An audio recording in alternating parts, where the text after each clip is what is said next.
जब स्कूल से घर आकर गोपी ने अपना बैग फर्श पर फेंका तो उसमें से कुछ फटी हुई कॉपियां और पुस्तकें बाहर निकलकर बिखर गईं। उसकी माताजी, जो पहले ही किसी कारण से निराश सी बैठी थीं, उन्होंने जब यह देखा तो उनका पारा चढ़ गया। उन्होंने एकदम उसके गाल पर थप्पड़ जड़ दिए और बोली, मॉडल स्कूल में पढ़ाते हो, वहाँ यही सब सिखाते हैं क्या? कितने दिन से देख रही हूँ, कभी बैग फेंक देते हो, कभी मोजे और जूते निकालकर इधर उधर मारते हो, तोड़कर काम करती हूँ, फिर कहीं जाकर मुश्किल से 1000 रुपए महीने मिलता है। पता है कैसे? पढ़ा रही हूँ तुझे, देखो तो सही क्या हालत बनी हुई कॉपी किताबों की, शर्म नहीं आती क्या? गोपी की ऐसी आदतों से उसकी माताजी बहुत परेशान थी। गोपी के पिताजी की एक हादसे से मृत्यु हो गई थी। घर का गुजारा बड़ी मुश्किल से चल रहा था। उसकी माताजी को यह चिंता भी रहती कि गोपी पढ़ाई में कोई दिलचस्पी नहीं रखता। उधर गोपी को अपनी माँ पर गुस्सा आ रहा था। पलंग पर पड़ा वह रोता रहा, कुछ सोच रहा था। अचानक उसके दिमाग में एक विचार कौंधा, क्योंकि ना मैं पास वाले शहर में अपने दोस्त हैप्पी के पास चला जाऊं। माताजी ढूंढेंगी तो परेशान तो होंगी।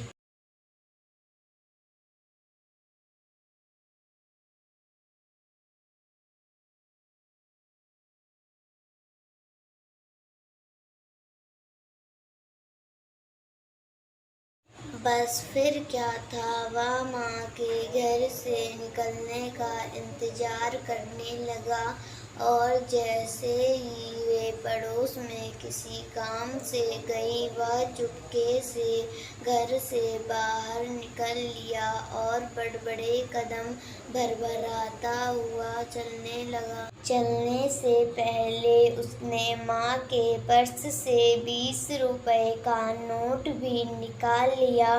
कुछ देर बाद गोपी की माताजी घर आईं। जब उन्हें गोपी कहीं नहीं नजर आया तो वे उसे ढूंढने लगीं।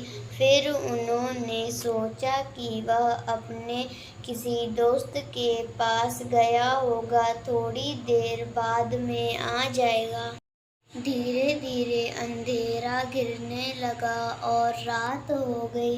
गोपी अभी तक नहीं लौटा था। उसकी माँ की चिंता बढ़ने लगी। वह इस बात से बिल्कुल बेखबर थी कि वह कभी दौड़ता तो कभी किसी साइकिल या स्कूटर से लिपटता हुआ दूसरे शहर पहुंच गया होगा। वह अपने दोस्त हैप्पी का घर तो जानता ही था। हैप्पी के माता पिता को इस शहर में आए 2 साल से ज़्यादा समय हो गया था। हैप्पी के पिताजी इस शहर में बदली हो गई थी, इसलिए वह गोपी का स्कूल छोड़कर चला गया था।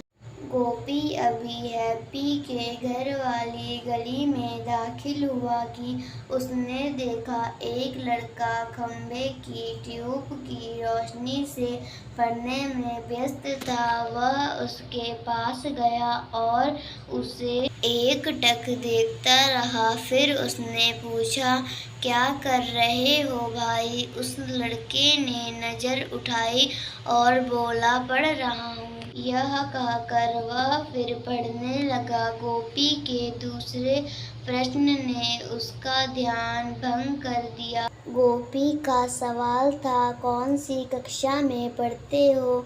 10वीं कक्षा में उत्तर मिला कौन से स्कूल में। गोपी की उत्सुकता बढ़ती ही जा रही थी। स्कूल में नहीं, प्राइवेट।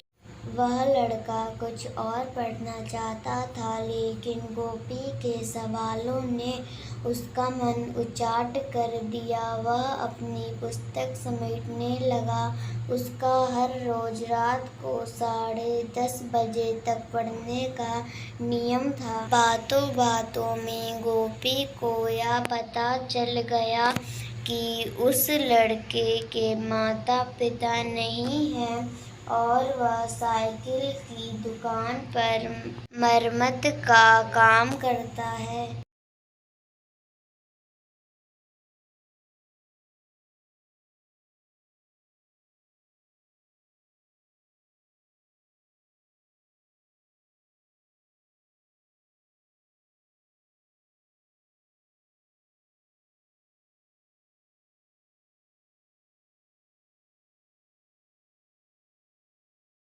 गोपी ने उससे और भी कई बातें की। इतने मेहनती लड़के की बातें सुनकर गोपी सन्न रह गया। उसे यह भी पता चला कि वह हर साल आधे मूल्य पर पुरानी किताबें खरीद कर पढ़ता है। गोपी ने उसकी पुस्तक देखी तो मन ही मन उसे शर्म आ रही थी।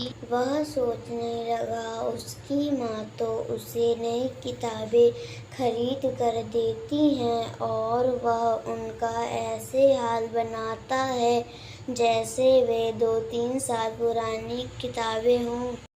गोपी के मन को एकदम झटका सा लगा। अपनी पुस्तकों को शिक्षा के प्रति ऐसा स्नेह, इतनी मेहनत उसे अपने से गलानी सी होने लगी। वह उस लड़के को दूर तक जाते हुए देखता रहा। फिर वह सोचने लगा, उसने जो कुछ भी किया अच्छा नहीं किया। उसने फैसला किया कि वह माँ को सारी असलियत बता देगा और माफ़ी मांग लेगा। वह अपनी किताबें भी संभाल कर रखेगा। उसकी कोई भी चीज़ इधर उधर नहीं बिखरेगी।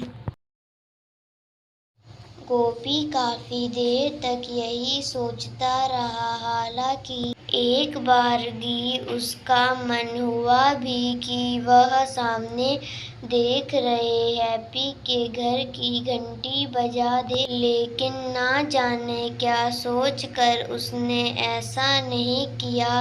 अब उसके कदम तेजी से पीछे की तरफ लौट रहे थे, अपने घर की तरफ।